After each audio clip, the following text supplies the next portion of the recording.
Live. So what is up? What is up? I'm going to, I'll give it a couple minutes here, or not a couple minutes, but a few seconds here to kind of let it warm up a little bit on things. So guys, we're actually doing something kind of cool today. We're going to be doing a live call review here from an actual seller lead from one of our students, Evan. So Evan, what's up, my man? Hey, You hear me okay, Evan? yeah, can you hear me? Yeah, we can hear you well. So, oh, Yeah, awesome. how's it Well, going? good. So, Evan, I really appreciate you volunteering to be the victim on this. Oh, sorry. So, but no, Evan was really generous on this. He just said, "Hey, guys, I'd love for you to review my call here." So we just thought, what a fun thing to do. We'll just jump on and kind of do a live here. And during this live, what we'll do is we're going to actually play a call, and we're going to listen to one of Evan's calls. It's a very short call, but I think you guys will really enjoy it. It's pretty cool. Now, I've listened to the call already, but once you hear the call, this lady is a hoot. So, Richard, what's up? What's up, Richard? Hey, guys, too, while you guys are coming on here, and as we start warming things up, do me a favor if you guys would drop in the chat box, if you would, just where you're coming in from, and say hello, give us a thumbs up. If you can do that, that would be awesome. Also, what we're going to do is, if you would, just give us some likes and some hearts there, give us a little love, and we'll continue to roll on here. But so just again, what I'm doing, guys, today is you guys are just coming on. Some of you, we're just kind of setting things up where basically we've got one of our students here, Evan Gross. Evan, where are you out of? What area are you out of? Uh, Central Jersey. You out of Jersey? Okay. So, all Yeah, right, yeah. cool. So Evan's out of New Jersey. He's actually traveling right now on things. So, but Evan had this phone call with a seller recently here, and I asked him to submit this to the Sales Academy, and we thought we would kind of review it live together. So, and I brought my team on as well to be able to hear this. So, Dan, hey, thanks for jumping on, man. Appreciate that. All right, guys. Again, if you guys would, as you guys are coming on, just drop in where you're coming in from, and then we will run through this call here. So it's going to be kind of fun. So, what I'm going to do is I'm going to have one of my team members here play the call in just a minute. And by the way, guys, you see all the ladies on the call here today. This is part of my sales team, and they're going to be also helping really just share some of their wisdom and knowledge regarding listening to Evan's call and help us critique things a little bit. This is not to um, come in and kick Evan's butt or anything like that, but it's just try to help him out and have a little fun with it. So, all right, so let's do this, Amber. If Amber, you want to go ahead and fire things up on the call. It's a pretty short call, guys, but I think that you're going to really enjoy it. Like say, I've listened to it. The lady on here is a hoot, and fire away. All right, let me know if you can't hear it. Oh, Hey, hi. My name's Evan. I was just giving you a call. I know it's kind of random. I was calling about 634 Liberty Street. people keep calling me about these properties.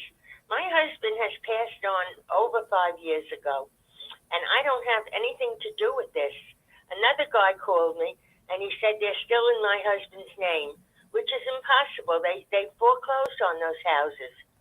He had Yeah, several of them. I don't know why people keep calling me. yeah. I understand, ma'am. I know it's kind of. I'm sorry about that. I actually ended up calling the city, and they told me it was still in the name of your husband. So I was looking to maybe see if I could get you some money for the properties. They Because don't belong to him. They were foreclosed many years ago. So I don't know what they're talking about. Someone yeah, is probably living there. Did you look to see if they're vacant? have to swing by there again. Last time I checked, they appeared vacant, and I actually dealt with the same type of issue with another property on Chestnut Street, where the property was just sitting there. The family thought it was foreclosed, but they actually technically still own the property. I don't know. I can't help you. I have nothing to do with this. I didn't want him to ever buy those properties to begin with. Yeah. And I don't know. Yeah, I mean, if I was able to get you some money for the properties, if it's still in his name, if I was able to get you some money, would you be open to that? I don't want any money. I really don't. Do what you have to do. You know, it's just I never wanted anything to do with those properties in Jersey. I live in Staten Island. You know, Oh, okay. I'm 83 years old, and I'm really not interested in any property. I'm really sorry. I don't know. There has to be a mix-up because they were foreclosed many years ago. So how could they still be in his name?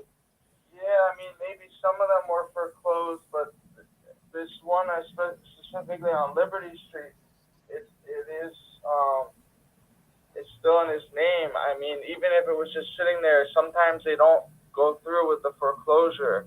And I had a similar property in Trenton with the same type of thing where the owner was deceased years and years ago, and it was still in the name, and I was able to get the family some, money for it, and if there's any money, you keep it. I'm really not interested, honestly. Are you there? Yeah, I'm here. Yeah, I don't want anything to do with any properties. Yeah, I'm old now, and I'm not interested in any of that. I don't know why that should be in his name, because it was foreclosed many years ago. Yeah, so, yeah. Let's say this one property wasn't foreclosed and it's still sort of like in his name. If I was able to do all the paperwork and stuff, and maybe you had to sign one thing just to get rid of your interest in the property, then people will stop calling. If I buy it, but I have no interest in the property. I don't want to sign anything. I don't want to know anything about it, please. Yeah. It's crazy. I'm sorry. You do what you have to do, but leave me out of it, okay? Yeah, I'm sorry. Yeah, I understand, ma'am. I think you're just going to keep getting calls for it if it continues to be in his name. But if someone buys it and you just sign off on it like you want nothing to do with it, then people will stop calling you because the owner name will change. Well, I'll have to talk to my son-in-law. He's an attorney because I don't know what's going on with this. I don't want to have anything to do with signing anything. Please, yeah, no, okay? Definitely. Do you want? I could give you my personal number, and if your son wants to give me a call, I could explain the situation. He won't want to be involved in it either. Please do what you have to do, but leave me out of it, please. Yeah. Okay. Thank you. I'm an old lady. I don't need to be bothered with this. Yeah, I know. I'm sure you're getting a lot of calls about it. And no, I'm not. Only you. Oh, I'm so sorry. Man. You're the one who called today, right? No. I called like a few weeks ago. Someone else. Oh, well, somebody called today when I was out. Yeah. So. Oh, I'm sorry about that. It's okay. I was just trying to help because I know a lot of people get calls, and if the property's just sitting there, you just keep getting the calls, especially the city doesn't do anything about it. They'll just keep the name. Keep it in the name. You know what? I usually don't even answer the phone. I was expecting a call from Jersey, so that's why I picked it up. Oh, okay. You have a nice day, okay? Thank you. You too, ma'am. Take care. Bye. Bye. Okay. Wow. So that was definitely entertaining, wasn't it? So, Yeah. All right. So let's just talk about this a little bit here for Evan and all our viewers here today. So Evan, on your thoughts on this one, how do you feel about things? No, it's definitely not. The house wasn't foreclosed, or it's still technically owned. There's a lot of back and forth. That's why I thought it was a good call to submit. It kind of, you should speak to my son. Oh, then he doesn't want to talk about it, or do what you have to do. So it was like back and forth. Okay. You know, what's interesting on that too, I've seen a lot of properties like that over the years where sometimes you'll get something where, yeah, people don't even realize that that it's still in their name or their deceased family member's name. And it's just something that maybe the bank did not want to foreclose on the property for some reason. And it was, just, it was never fulfilled. And it could have been delayed a lot through COVID or something like that. So there's just a lot of things, but a lot of people really believe a lot of times that they don't own a property, but when they actually still do on that. So, okay, that's cool. So let me ask you, ladies, a little bit. So we'll start with you, Courtney. Simon, what is your thoughts on that call and maybe some tips, the way you would handle that?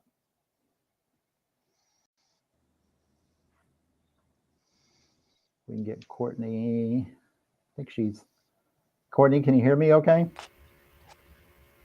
Yeah, it's cutting out really bad, so I don't know if everybody can hear me or not. Um, I We hear think you. I think there's too many people in our office trying to use this Wi-Fi. Um, okay, well, first I did like the lady. You could definitely tell she was from Jersey. I didn't know she was 83. I like her feistiness. Um, I don't care. I'm saying she's from Jersey. I know she's in Staten Island.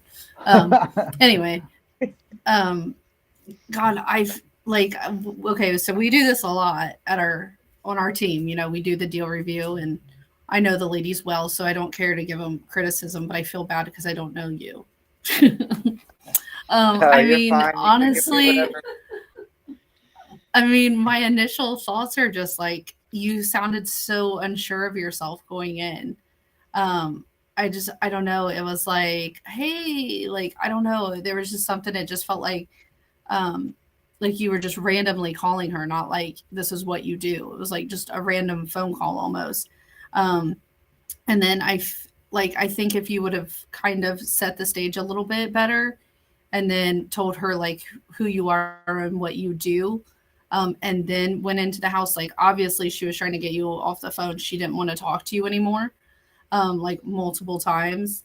And I just felt like the things that you were saying to her, it just felt like what you were trying to do for her was just a total shot in the dark.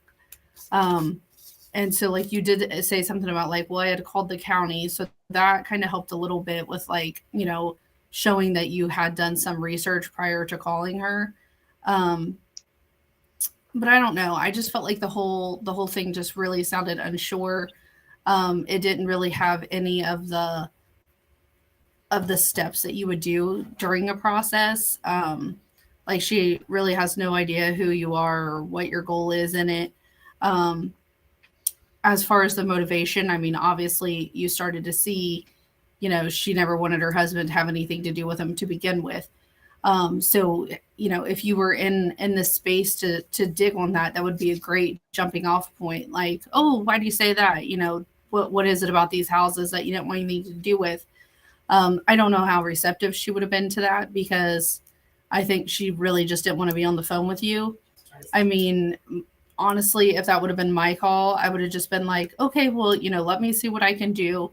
Let me try to find out some information on this. And if I can help you out of this situation so that, you don't have to deal with these ever again, like I'll give you a call back, and just kind of take it from there. I saw somebody in the comments had put in there about a POA. Um, if they're truly in her husband's name and he's dead, a POA won't do anything. So, I mean, if that's something that you are going to pursue, that there's several bridges that you'll have to cross when you get there. As far as most likely, she would have to take it through probate, and she kind of sounds like she doesn't want anything to do with it. Yeah, really, really good feedback, Courtney. Does that help you some, Evan? Oh yeah, definitely. I know this. I think this call was before and I think she answered the phone like I was leaving a message, and then she picked up as like every time I would call this lady, she would just listen for the message and the voicemail, so I was kind of thrown off. But yeah, and I kept repeating myself, and I didn't make good. That was great feedback. I appreciate it. Yeah, yeah, absolutely. Brenda, what about from your side? Hello. It's actually really similar to Courtney. So I wrote down stage set and about us. So you cannot accurately control or not. You can't effectively control the conversation or guide it or lead it in any way without that stage set. So you had to give her the time, agenda, and outcome, and she probably would have been maybe a little bit more receptive to what you were talking about, because that way she already knows what to expect out of you in the conversation. So she may have been a little bit less standoffish. And then Courtney also mentioned the about us, which I think is really powerful because again, it adds more weight to what you're saying. You're not just a random person calling her. And again, I wrote down, when she said unsure, I started talking to myself over here because I wrote down the same exact word. You did sound unsure. So I think the combination of the three probably set you off in the wrong direction with her. I do think there's motivation there because she wants nothing to do with the property. She's already told you that. And they are a pain in her rear because people keep calling her. So if you can somehow build a little bit of confidence with her and some type of rapport, you might be able to get a little bit more out of her. She might even give her son-in-law your information to call you because, hey, this young man called. He sounds credible. You know, this is what he said. Can you at least call him and see what he has to say? But for me personally, without following the sales process, you don't really know if there's something there because it's so easy to miss so many pieces and so many things that, I mean, everyone's a wild card essentially. And I think that's probably the best way to kind of cage them in a little bit and kind of, Good stuff. Yeah, it's cool. Yeah, and just remember, ladies, we definitely don't want to push. Remember, No. we're always about pulling back, right? Mhm. And pulling back, and never pushing the seller. Because if we're trying to push, what happens is think about this: when we push, what's the reaction? And that's exactly what she did: either fight or flee. That's the only outcomes that you get from that, and that's exactly what was happening, Evan, on that side of things. Okay, so Carly, what about on your end?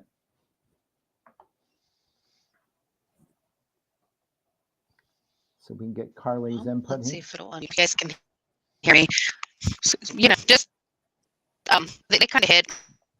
I definitely have a couple different scenarios. I think you definitely could have played into the fact that you guys get all these calls, these things. I wouldn't have mentioned, money right out the gate because it definitely wasn't a factor for her. Moving forward is something to try to bring her back in the fold. Since she mentioned, hey, don't answer the phone, write her a letter. Give her your about me in writing so that she knows who you are, that you're for real. Handwritten, if you have the handwriting, makes it feel a little more personal. I know when we send things out that we've handwritten or had printed to look handwritten, they actually give us a little more time because they believe, we took the time for them. Would also play on the liability that, hey, I know you think that these were foreclosed, but they're not. They're your responsibility. And I know you said that you're getting older. So if something were to happen to you, they become your kids' liability. So I definitely play because it sounds like, she's going to use her kids as her out for you. So use them to get in with her. That's really good. Carly, you were broke up some on that, but I think we got the key things. I think I love what you were saying on that is that a lot of people when they look at something, they had, hey, that I have nothing to do with those. Those weren't my properties. But what people forget, like you said, is that typically most states are in a position where even if they didn't own them themselves, they are still in a position where they have some type of rights to that through like a dower rights through marriage and so forth. So they obviously have to sign off on those somehow, even though it might not be in her name whatsoever at all. So that's a good point is, it could be a big benefit to the grandkids in some way. And another thing you guys can think about too is this, okay? My thoughts on this is if she didn't want the money, but what if there was a charity that she would like to give the money to? Okay, maybe her church or something like that. How could we make an impact on that? Because what we have to do is we have to think about it, guys.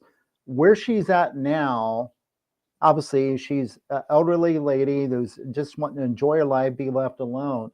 But is there something that she could do in regards to making an impact in somebody's life? And maybe it's not, maybe she doesn't need the money or anything herself, but how could she make an impact in someone else's life? And maybe that's through some type of charity where she could give the funds to some type of charity like that. So that would be one of the thoughts that went through my head right away, is like, how could we do that? How can we give her some satisfaction out of these somehow and get her to the other side? Because remember, what our job is to find out where she's at now. I understand there is pain, there's motivation here in regarding what's going on. She wants nothing to do with them, but how can we create a more picture perfect scenario for her?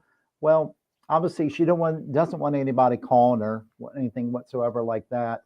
And maybe we can create that picture perfect scenario, since she doesn't really want anything to do with the money, to have that money help somebody else in their life. Does that make sense? So Yeah, that's what definitely. I would look at something along those lines of things, Evan.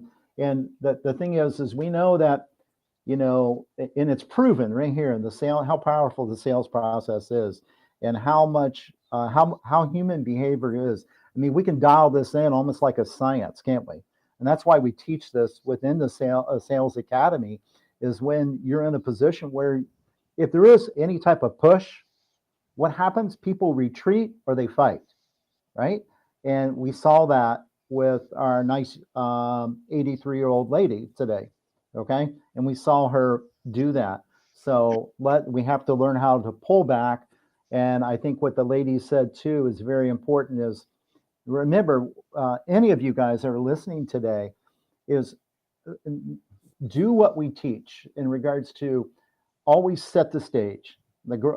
Several ladies brought that up. What's setting the stage? Setting the stage is for opening up open and honest communication.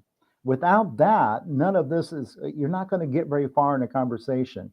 And what happens is, when you don't set the stage, you get into uncomfortable territory really quick on things, and you can get a lot of pushback. So set that stage, and that way they understand a little bit more what's going on. It sounds like she still would have been resistance, on her things, but that's okay. She still would have been doing that. But we learned that by going in and approaching it through the sales process, that is going to be our ultimate. If you think about it, you think about this call and you say, what should I have done? Well, Evan, look, you spoke to her very well on things, but all we need to do is reset, go back to the sales process. And then it's something that Courtney shared too, is come in with confidence. Even though, Evan, you're still learning on things, come in with confidence, okay? Because even somebody that's, has been out there for a long time in this world, hanging out with, other people, they understand when somebody doesn't have the confidence, and they can pick up on that real quick. So come in with confidence on that side of things, okay? But I think you overall, you've done a great job on things. I just think that what we've got to learn is that from this call, the big takeaway I think you need to look at is, when in doubt, always follow the sales process, right? Because Yes. you understand what I'm saying? Yes, definitely. I without any process, I basically just went on a limb, did whatever. Yeah, absolutely. So, okay, what question? Any other questions you have, Evan, or anything like that? I yeah, so I like the idea of sending a letter. I think I might get a good response from that. I'm just trying to see how I can really do too well on that call. Um, like in the letter, should I mention I discussed with her, and like maybe mention the thing about the charity and 100%. stuff I like would do that? that. Yeah, just come in, make sure it's personalized. I mean, with her, I would just make it very personalized, handwritten type thing, and just tell her, you did talk to her on the phone, and just share with her, be honest with her. See, I think one of the biggest things that we try to do when we talk to sellers is we try to really cover things up when the best thing we can do is just be open and honest with them and just tell them like it is. And then you can also share with her how, you might be able to help things out by, if she doesn't want the money, we completely understand that. And that her husband, she told him not to, buy these properties. But how can we make this situation the best for her and her family going forward? And how can we make an impact? And maybe that impact is on somebody else's life. And that's the way I would approach it myself, my friend. I would have never thought of that route, but that's perfect. Cool. Well, listen, guys, any other final comments from anybody else? Cindy, Amber, anybody? I just want to thank Evan for putting yourself out there today and coming on live with us. I really appreciate it. Yes, Evan. I agree on that. Thank you everyone for for your feedback and everything, and it's very helpful. Yeah, let us know, Evan, whatever else you need. We did have a question on here though, Jerry. I didn't know if you saw sure. it, Now, but Dan wants to remember know my what an eyes are not the example. best. Okay. Go ahead. Dan wants to know what an example of pulling back in order to draw her in would be. Okay. Well, let's think about this. If I'm speaking to her, I mean, pulling back on that side of things is going to, kind of look like, I don't know, I forget what her name was, but let's just say it's Mary Bell or whatever it is. I say, I might be Mary Bell. It sounds like I maybe Mary Bell. I'm sounds like I might upset you today. And I'm so sorry. I did not mean to upset you whatsoever at all. And that was never my intent on things. And, maybe this is just not the right time. Maribel, is it okay if I can maybe just send you something in the mail and explain things a little bit more? The way I might be able to help you out on things. The last thing I want to do is upset you. That's my fault. And I feel really bad for doing that. So what I'm doing is you're using a very strong empathy. You're pulling back on that side of things. And I think what you'll find on that, she probably would have responded very well to the empathy side of things. Okay. And maybe gave you a little bit of an opening on that side. Okay. That's what I would have looked at on that component. So cool. See here. All right, cool. Anything else, ladies? Any final comments or anything? Okay, so Evan, I just guess want the only thing else is that if you guys want more of this, we're going to be doing it at boot camp. Yeah, so I just wanted to share that. Any of you guys that are on here today or be watching this a little bit later, let us know any way we can help you out. We actually have a live 3-day boot camp coming up here in Dallas, Texas on it is April 12th, 13th, and 14th. And if any of you guys would love to be able to attend this, Cindy, you can, if you would, Cindy, if you can give them the domain name and maybe drop it in the chat as well, but if you could just read it out loud too, that would be awesome. Where if anybody would like to talk to you about our upcoming boot camp, and just so you guys know, on our boot camp, we're going to spend 2 days going through our complete sales process. And one of the things that we're going to be doing too, it's really exciting, is something we've never done before, is we're introducing Sales Academy 2.0.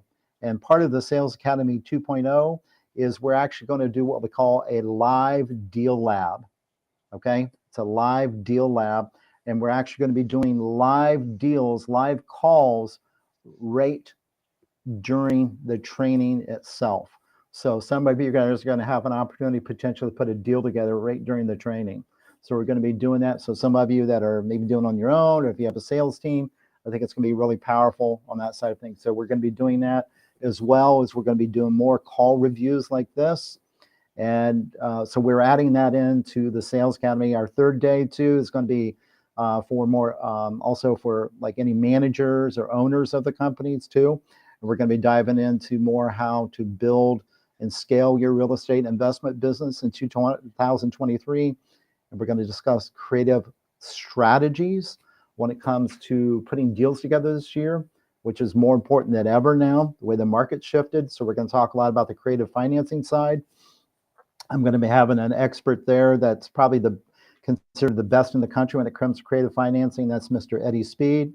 And also we're going to have one of the best marketing experts out there too, and that is Mr. Mike Hambright, and he's going to be sharing that with us as well. So we got a tremendous packed 3 days. If you're serious about really cranking up the number of deals you're looking at doing in 2023, guys, don't miss this. Again, Cindy, did you already drop that in? I did. I dropped it in. But if those of you that are listening, if you just email me at admin, ADMIN, at midwestrev.com, that's MIDWESTREV.com, just shoot me an email and we can get you set up with tickets. Awesome. All right. And by the way, this week too, we're running a flash sale. So you can get a discounted rate right now if you book by Friday. So, all right. Well, ladies, thank you so much. Evan, thank you so much. I really appreciate you being on today and being so open to doing this. So, and I hope you got some good tips out of this, Evan. Definitely. I really appreciate it. And I'll see you in Dallas next month. All right. Awesome, Yep, brother. definitely. All right. Thanks, ladies. I appreciate it. All right. Talk